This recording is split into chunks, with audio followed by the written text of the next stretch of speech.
Well, thank you, Julie. It's an honor to be here with you tonight. Well, it's Christmas Eve, so what do we eat? Chinese food, right? So anyway, we're going to be working on learning how to make dumplings. Now, in Chinese culture, there are many different kinds of dumplings. We are going to work on a northern style dumplings tonight. And with the northern style dumplings, the wrapper is based on wheat flour, meaning like a regular white all-purpose wheat flour, but it's wheat as opposed to rice flour or any kind of a starch. Because in southern China, we do have dumplings that are made from rice flours, glutinous rice flours, and also starches. And in fact, we also have dumplings that are made from eggs, from egg omelette.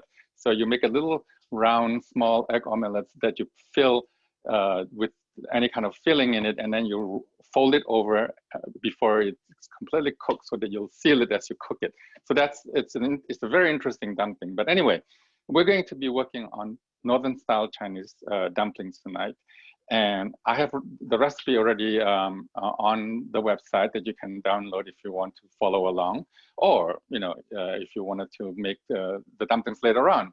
So, and there are different fillings in the handout, and that you can pick. I included, I think, about 5 different ones, which is really quite a good varieties.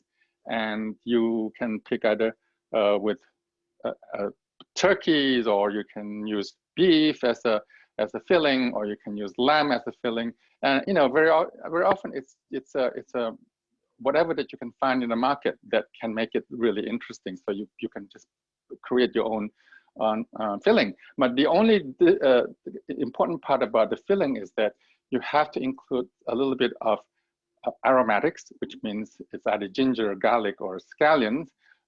Plus, you add a little bit of sesame oil.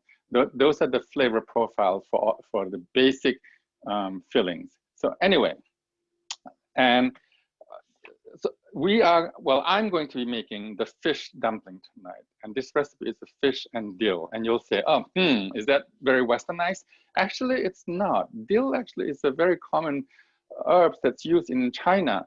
And in fact, in northeastern part of China, they do make dumplings with pork and dill. And of course, we're not going to be making pork tonight. So I love the idea of the fish and the dill. And in fact, the combination of white fish and dill is actually really quite delicious. So that's what we're going to be working on tonight. So now, let's talk a little bit about the wrapper. You can buy the wrapper commercially already made wrapper, and you can also make your own wrapper. Now, I personally, of course, like to make my own wrapper, but if you are pressed for time, or if you don't feel like putting in so much effort, commercial wrapper is fine, except that it's it may not be as chewy, or the mouthfeel is not as the same as if you make your own wrapper. So I am going to show you 2 kinds of wrapper as we go along, but I am also going to show you if you make the wrapper at home, and how to roll it out, and all that we're going to be going through tonight. So, and okay, now with the wrapper, we need to roll it, and I'm going to show you. Julie, can you spotlight the counter camera? I'm going to show you the Chinese roller that we normally use for rolling the wrappers. It's a small dowel-like roller, and it's really very tiny, and it's used with one hand, rolling back and forth like this. Now, it's a little bit different than the regular Western roller. Now, if you don't have the smaller one, you can use a large one, but it's a little bit more cumbersome. So, so that's why I'm going to just show you both as we go along. Okay, so that's the tools that you're going to need for making the wrappers. Now, the dumpling itself, you can either, Julie, actually, why don't you highlight both my video and the counter video? Okay, so So if you highlight both, then we can just see it side by side. So anyway, the dumpling itself, you can either boil it or fry it or steam. So those are the three different methods of cooking the dumplings. I'm going to do both tonight. Two types tonight, which is the boiling and the frying. And I'll show you how it's actually done in the frying. Now the frying part, many of you probably have heard of the term called pot sticker. Now pot sticker actually is a very interesting concept. What it is that you fried the dumpling raw on the frying pans, and then you pour a little bit of water, and then you steam it continuous to let the water evaporate until it gets to the point where the bottom is brown, and that's when the dumpling is done. In many restaurants, however, the dumplings is actually parboiled. It's already boiled and then already cooked, and then it is fried. So that I would consider it as being a fried dumpling, and it's not really a pot sticker. So I just want you to understand the difference there between pot sticker versus fried dumpling. So anyway, so the first step that we wanted to start with is making the dough. I'm going to start with what we call a hot water dough. Now, what it is that you use boiling water to actually make the dough. Now, I have here in my mixing bowl about 2 cups of flour, and I am going to go ahead and pour. I have this water that's boiling. I'm going to pour about 3/4 cups into the flour. Now, this will actually partially cook the flour itself as we mix in. Now, the reason that you wanted to cook the flour a little bit is to relax the gluten a little bit so it doesn't get too stretchy. We do want a little bit of the elasticity, but we don't want it to be too much, because otherwise the shape of the dumpling is not gonna form. And so we wanted to make sure that you have enough cooked protein to keep the shape itself. And there we go. And then once it's mixed in a little bit, then you wanted to put in a little bit of cold water. So about 1/4 cup of cold water.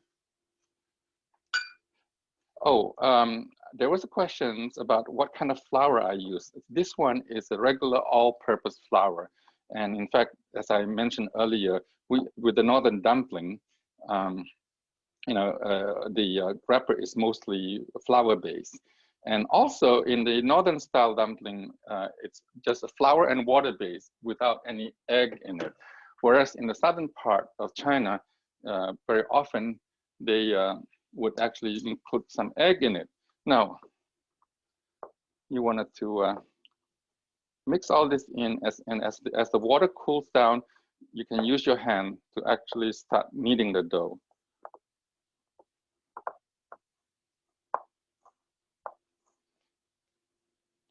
Actually, there wasn't enough water there. I think it was the wrong measurement. Need to get a little extra water there. So the dough itself is going to start a little bit wet and sticky. Now, as you knead it, it's going to form a ball, and it will become a nice and smooth texture. And that is what we're looking for. We're looking for a nice smooth texture in the dough itself. So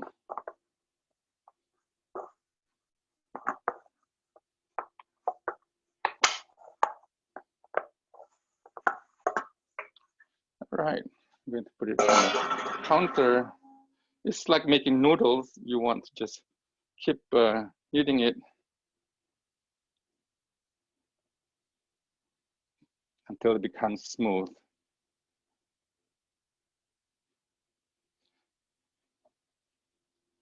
All right, so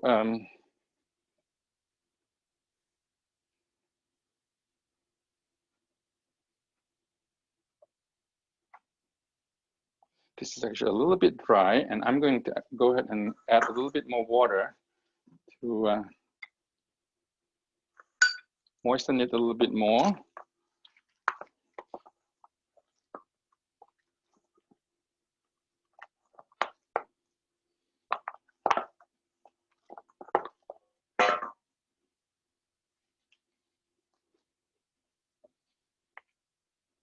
Okay.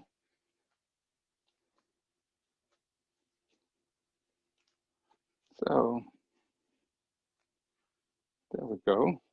So as you see, it's coming together. It's coming together and into a nice, smoother dough rather than this rough dough.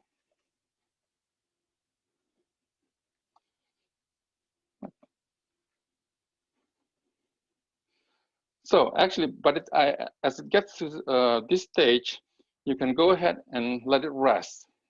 You really want to rest the dough for about at least 20 minutes or so, because that will develop the gluten and becomes a nice smooth dough. So there you go. I would go ahead and let it rest. Okay, and in fact, after you've let it rest for about half an hour, or now this one is a batch that I've made earlier, and it's been resting for about an hour and a half now. So there we go. Yep. So that's what I wanted you to see, what the result of the dough is going to be like. There was a question by someone that says that, what do you do if the dough is too sticky? Yes, you can add a little bit more flour and get it to a right consistency. But the key though, you do want to make sure that it's not too dry. You want it to have a nice soft dough, but not a very dry dough.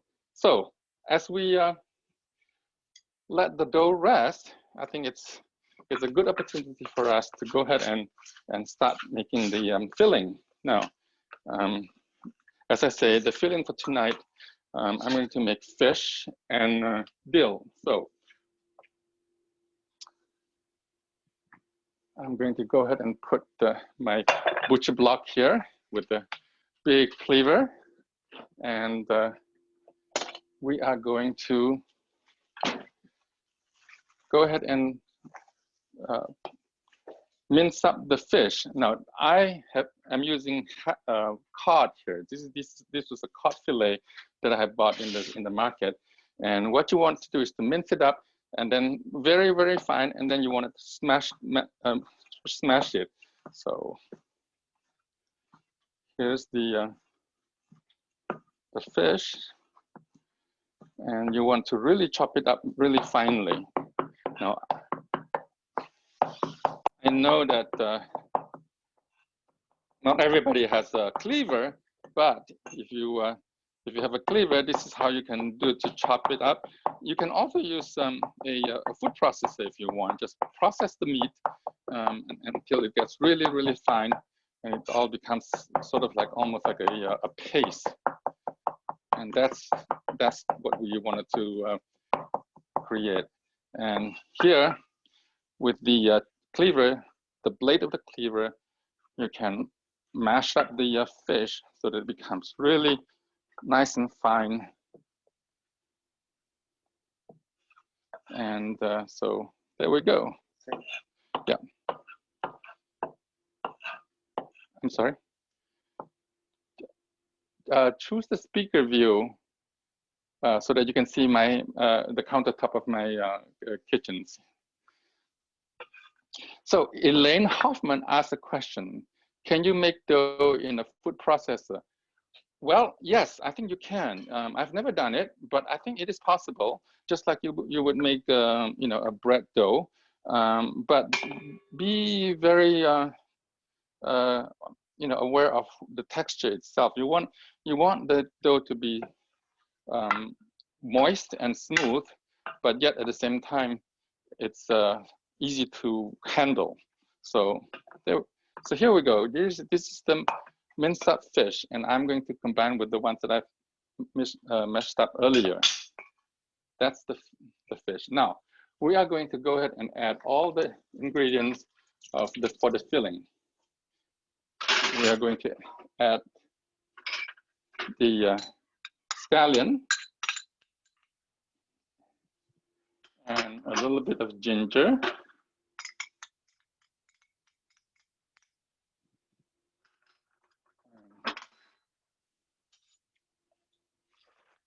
Also some salt and pepper. We've got the salt and pepper in there. And pepper, we use ground white pepper. In fact, in Chinese cooking, we rarely use black pepper. Black pepper is usually only used if you wanted to actually use it as a spice as opposed to as a seasoning. So here's the sesame oil.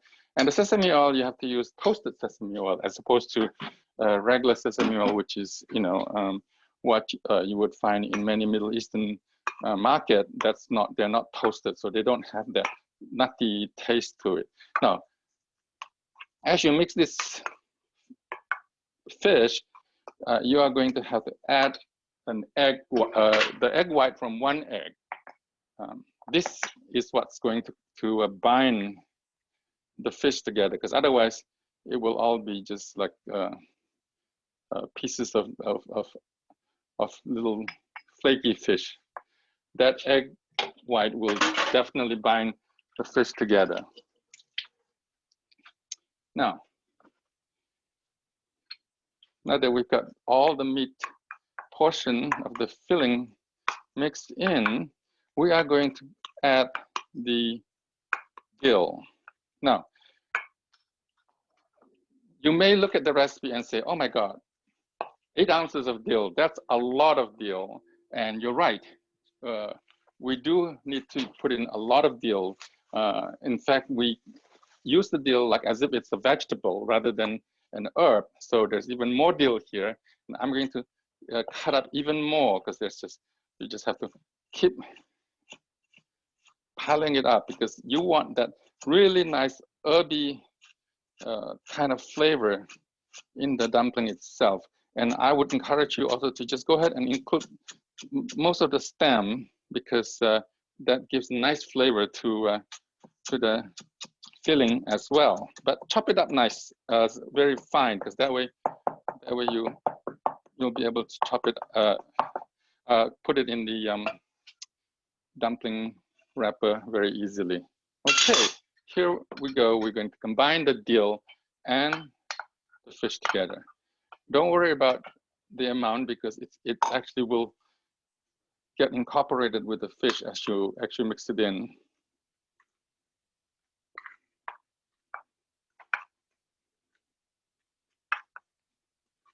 Okay. Just keep putting it in. This is a lot of dill. So there's actually a whole bunch of dill in here. It's about, I think it was about 7.5 ounces in there, but you know, which is about enough for the filling, even though the recipe calls for 8. Whoops. See, it's all got absorbed into the meat, and you won't even realize that there's that much dill that goes into the fish itself.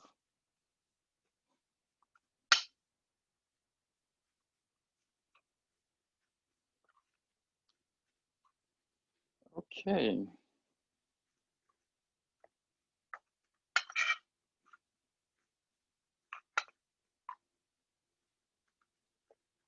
There we go. That's the filling. It's nice and green, and it's going to be beautiful when it's cooked. All right.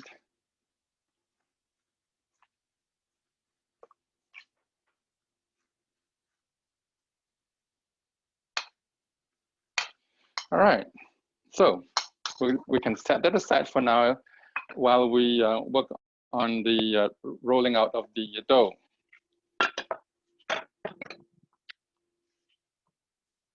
I'm going to clean this up, and we'll just roll it on the counter. All right.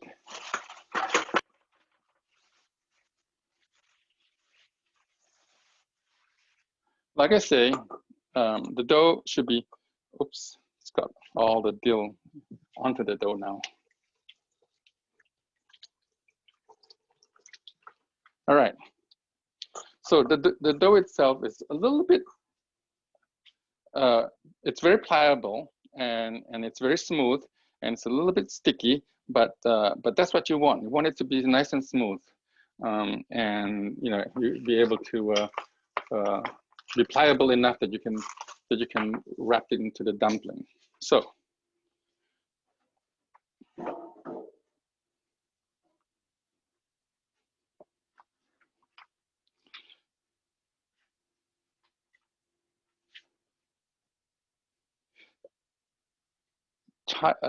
someone asked, China Park is China Pro? Is it China PR? Oh, China PRC. Ah, okay. Well, actually, that's People's Republic of China PRC. I wonder who that is. Well, anyway, China PRC asked a question that did you use dill instead of chive because it's a fish filling? Well, yes, to a degree, yes. But actually, you know, as like I say, you can use any kind of meat for the dill filling as well. You can use pork, or you can, which the Chinese usually do, or you can use turkey. Turkey actually is an excellent replacement for pork in many of the Chinese recipes. So anyway, here is the dough that I've rolled into, about, I would say maybe about an 1.5 inch thick diameter.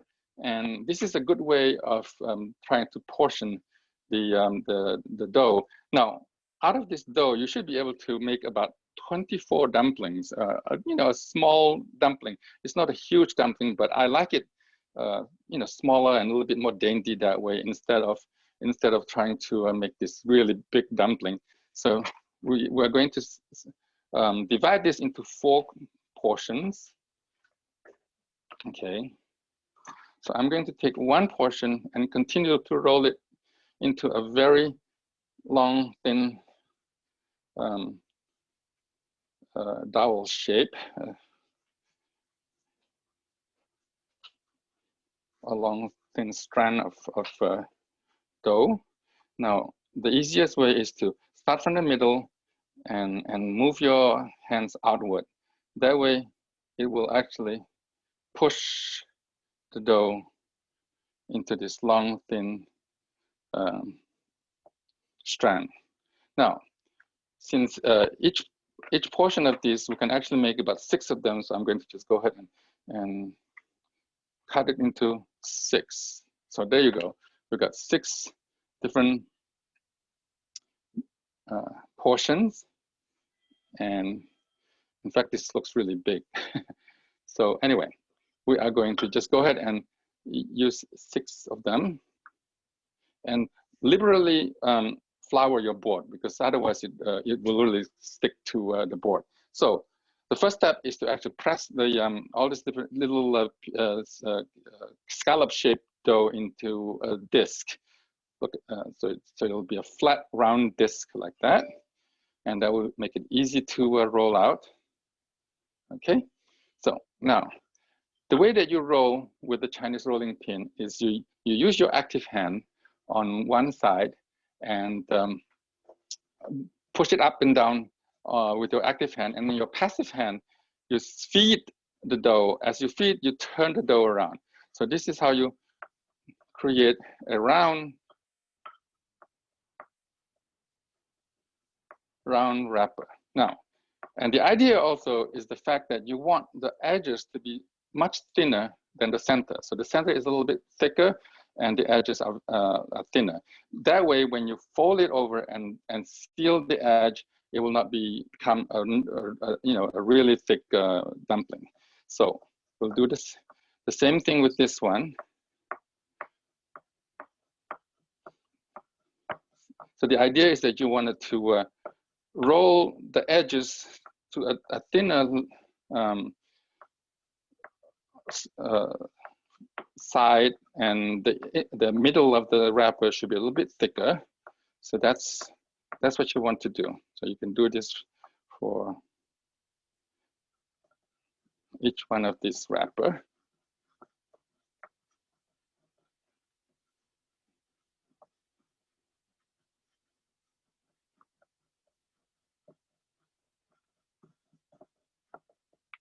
So there you go. We got 6 of them now.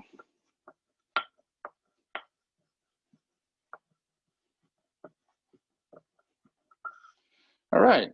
So now we can go ahead and start wrapping this. All right, so I'm going to just take one of the wrapper and fill in about, I would say a little over, just a bit over 1 tablespoon of the filling. And so I'm going to show you a couple different ways of folding this. The easiest way is to just go ahead and fold the top part and this edge and just press it, okay? So you end up pressing like becomes like a, this is a very easy Chinese way of doing the, what we call 饺子, which is boiled dumpling. And it's really not that difficult to form that shape. Now, if you want to be fancy, the next thing you do is you can create those folds that you see in many of the restaurants. So what you do with this, you start on one edge, you pinch one side of the dough. I hope everybody can see this. You pinch one side, and then you feed one side of the, on one edge, just keep feeding into the other finger and folding into like a little pleat. And if you just keep doing this, you just keep pleating one side, in the end, you'll automatically get a crescent shape with the pleats on one side of the dumpling. So let me show you that again.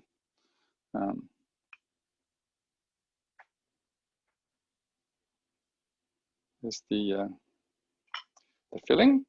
You start with one side and just seal one side of one end of the wrapper, and just keep feeding one of these into the wrapper. You may want to keep your hands floured so it doesn't stick. Keep doing this. There we go. Now, the dough itself is quite wet, so this is why you don't even need to put any kind of liquid or anything to try to seal it, because it becomes pretty. I'm going to put it here so you can see the different dumpling. Okay, let's finish up all these 6 dumplings so we can go ahead and cook them. This one I'm going to just go just do the easy way out and go ahead and squeeze it. There we go. Squeeze the edge and it just forms. Now, if you're making pot stickers, and the very typical pot sticker shape is actually this straight up and down, not even a crescent shape. So what you do is you just seal the top and then the edge and just make it a straight up and down. That's it, just a straight up and down dumpling. This is how you can put it on the frying pan, and that will stay upright as you fry them. This is the last one.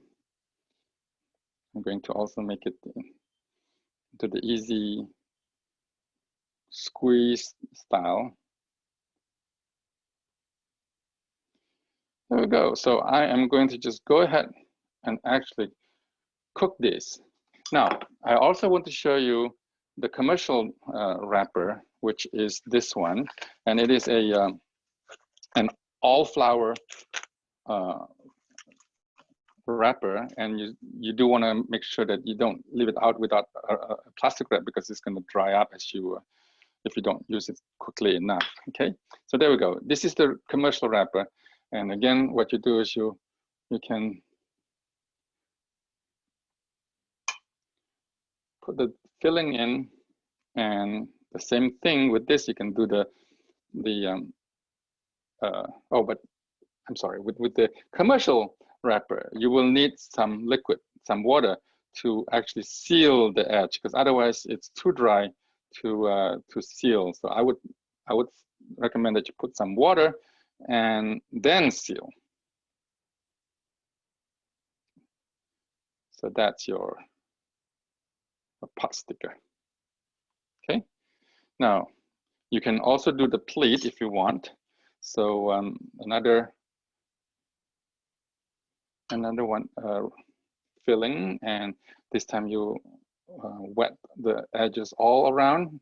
And same as before, start with one edge, squeeze it, and then you just push the one side of the wrapper to just keep folding into the other side.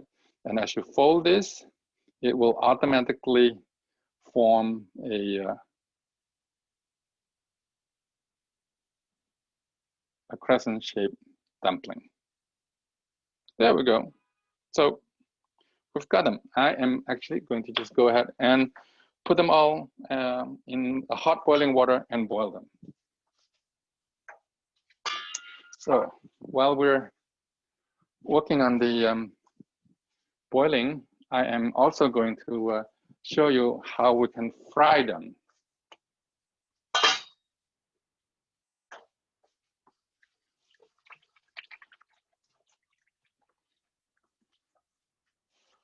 Let's clean up this mess here.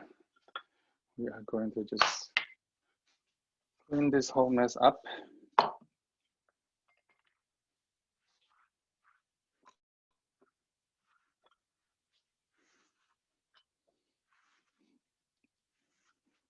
Okay.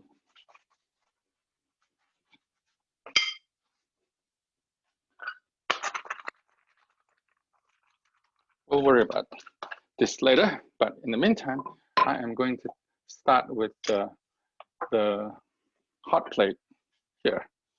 All right, now I would recommend that if you're going to make the pot sticker, use a non-stick pan, even though non-stick pan is not the recommended pans for making Chinese food. I always recommend people to use a nice carbon steel or cast iron Chinese wok to make any kind of Chinese cooking. But for this, it actually is very convenient to have a non-stick pan, because then it won't stick to the frying pan itself at all. And you'll be very glad that you take this advice. There we go. All right. Now, with this, what you wanted to do is to start with a little bit of oil. Okay. I would say give it about a coating of maybe 1/8 of an inch of oil onto the pan itself. And you do want to make sure that the oil is completely coated, because you don't want the dumpling to stick onto the frying pan. And I am going to just go ahead and put down some of the pre-made dumpling that I have made from before. In fact, these are frozen. So any of you who are thinking of freezing your dumpling, yes, they actually do freeze very, very well. I would also recommend that you freeze them uncooked, because this is going to cook very quickly. And it's a great way of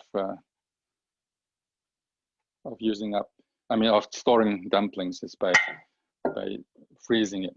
Okay, so here we go.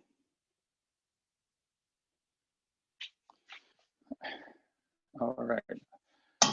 Oh, does anybody have any? Let's see.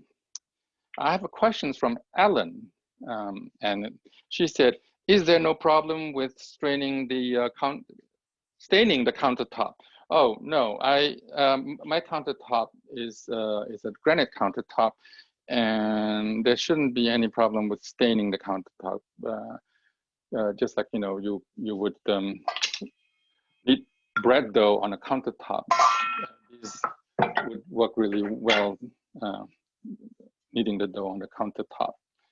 So, and one more question from Stuart Rubin. How different is the wrapper from an egg roll or spring roll wrapper? Okay, now that's a lot of difference there.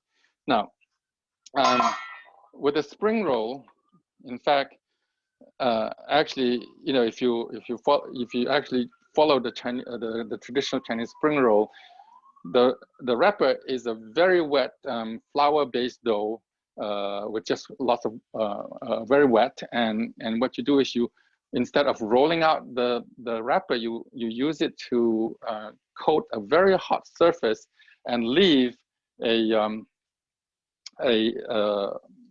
film on the pan itself, and that's how you make the wrapper. And then you remove that wrapper, as it cooks, and the next one you just use the same wet dough and you wrap the pan, and then you get another wrapper. Now it's a very thin layer, and that's why when you fry it, it becomes very crunchy.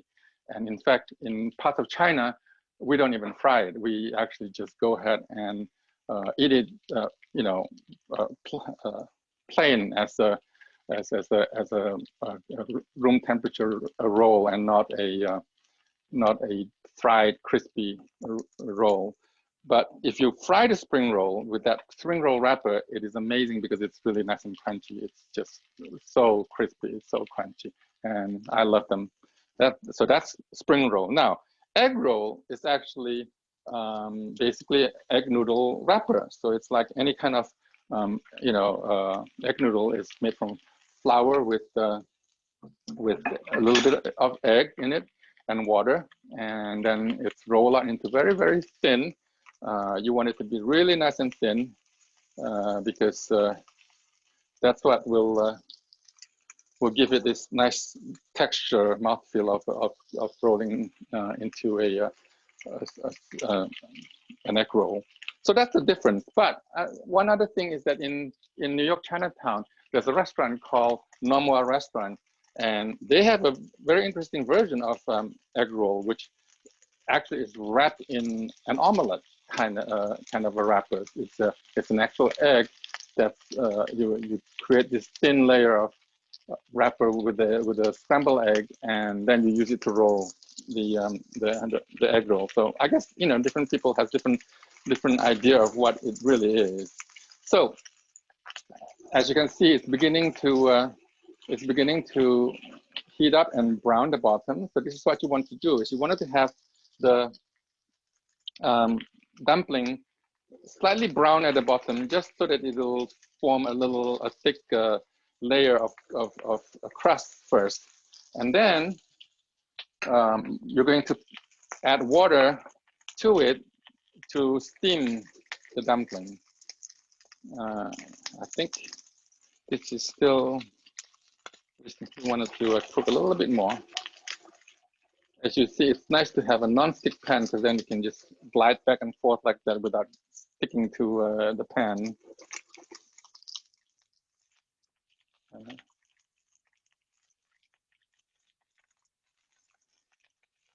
I'm going to just go ahead and put a little bit of water, so about half a cup of water in, and then you cover it. So you let this cook a little while. So while this is cooking, our other boiled dumpling is almost ready. So I'm going to just go ahead and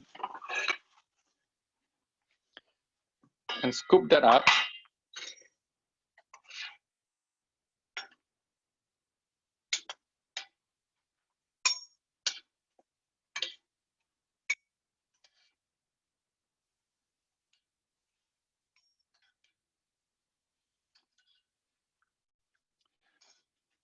So here we have the, I guess we can show it over here.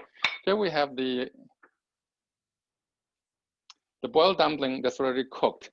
Now, the way that you would boil the dumpling is put it in a boiling hot water and let it boil for about 2 minutes or so, and then you add a little bit of cold water into it.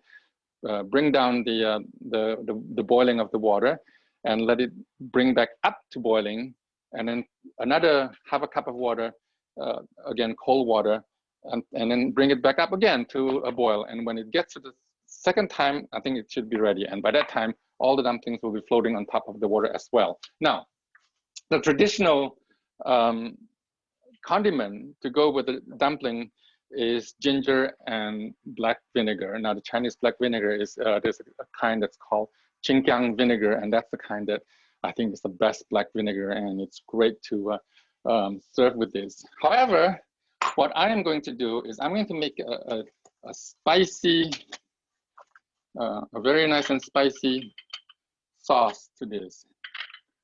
So I am going to, instead of using just plain black vinegar and ginger, I'm going to go ahead and add some spices to go with this sauce. So get some ginger, mince up the ginger, and mince up some garlic as well. And then you add a little bit of soy sauce, some black vinegar, a bit of sugar, and some chili oil. Now, chili oil, you can either make your own, which actually is not that difficult. I have a recipe in my cookbook, and it's really actually very easy.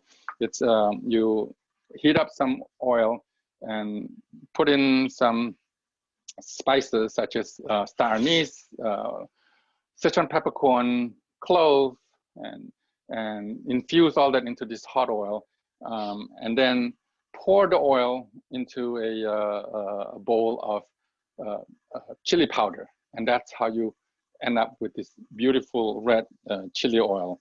And I am actually just use commercial chili oil right now at this point. So with this, you can just go ahead and pour it onto your dumpling.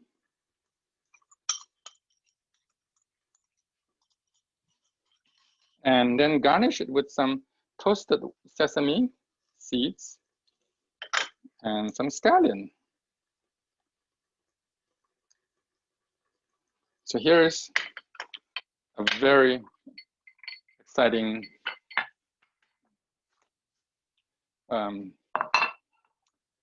boiled dumpling dish. It's oh, let's see, there. You can see it right there. So let me go through some of the questions. June Jacobs. Oh, hi, June. Great to see you joining us. How far ahead can you roll out the wrapper before filling them? Well, I would say that don't roll it ahead. What you would do is you would roll and fill them, and then store the dumpling already made, already filled, and either you keep it in the refrigerator for the next day or so, or you can actually freeze it. Freezing, lasts for months, so you can actually freeze for quite a while. So that's not a problem there. And another question from Leslie: how long is the cylinder? Oh dear. The first big cylinder is, I would say, maybe about 1 foot long, and then as I divide it into quarter, the smaller one is also maybe about 10 inches long, maybe not up to a foot. And the diameter is, for the small one, the diameter is about half an inch long, thick. So that's what you would do with the smaller one. Now, from Brianna, do you have a preferred filling for vegetarian dumplings? Well, yes. In fact, in my handout, there is a vegetarian filling, and I love using spinach and mushrooms and bamboo shoots and so on. And you can actually use tofu for the filling as well. You can put tofu in it, or some people actually like to use scrambled eggs. So that's another ingredients that you can use for the filling, vegetarian filling. And from Steph, can you use whole wheat flour? Okay, now if you're going to use whole wheat flour, you're going to have trouble actually with elasticity. So I would say mix them. You mix some wheat flour with a regular, all-purpose flour, or if you have just plain gluten, then you can add gluten into your wheat flour dough. So that's a possibility. I'm going to add a little bit more water here to continue steaming. This should be done in about 2 minutes. All right, now from Dana. Oh, this is a long one. For boiling dumplings, I've heard that you should bring to a boil 3 times by adding cold water. That is correct.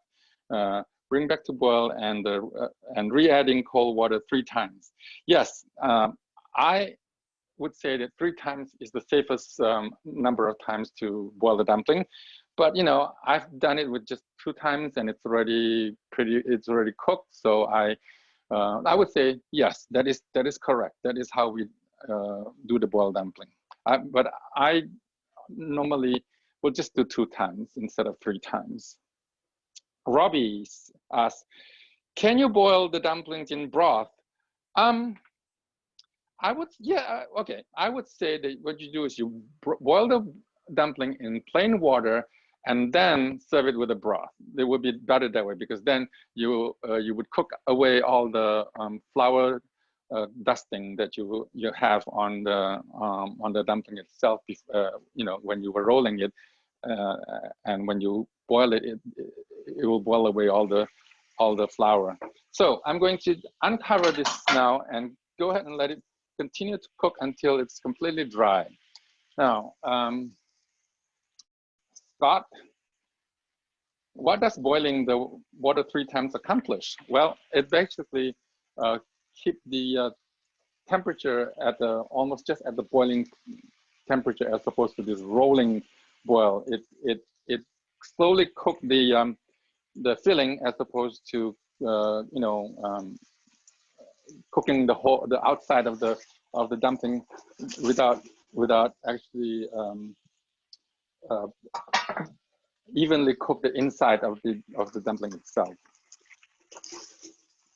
Okay, so this is almost done. So I just have to keep cooking until it's dried on the.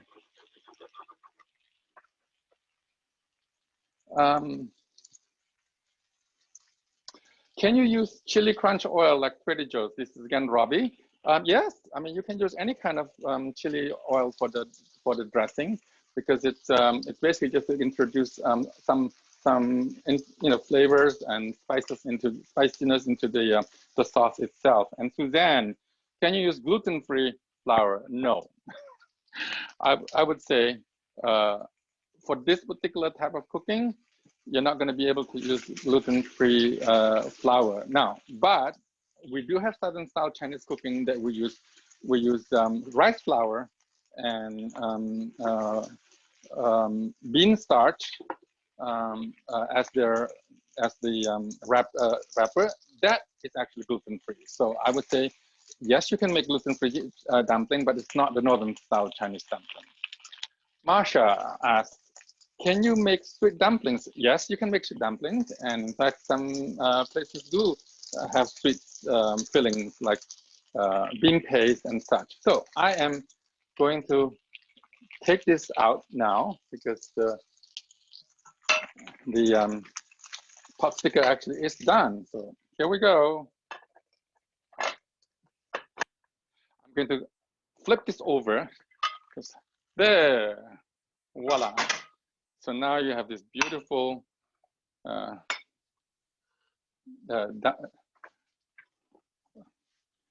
dumplings that's beautifully arranged in the pan and cooked. There we go. That's the pot. That is what we call a pot sticker. So here we have 2 kinds of dumpling that's being cooked in 2 different methods. One is boil, and the other one is fried or pot sticker style. All right, so there are 2 more questions, and I think after that we should be done. Brianna asks, if I use mushrooms, should I cook them first? I would not cook the mushroom first. In fact, I would, but you would chop it up really finely, mince it up really fine. What I like about not cooking the mushroom is that after you cook, the filling will actually still have some liquid, which is really great. So it's like almost like a soup dumpling. What type of oil did you use for frying the pot stickers? I actually use avocado oil for the frying, but you know, any kind of vegetable oil will do. Okay, so I think that's it for our demo of making Chinese northern China Chinese style dumpling.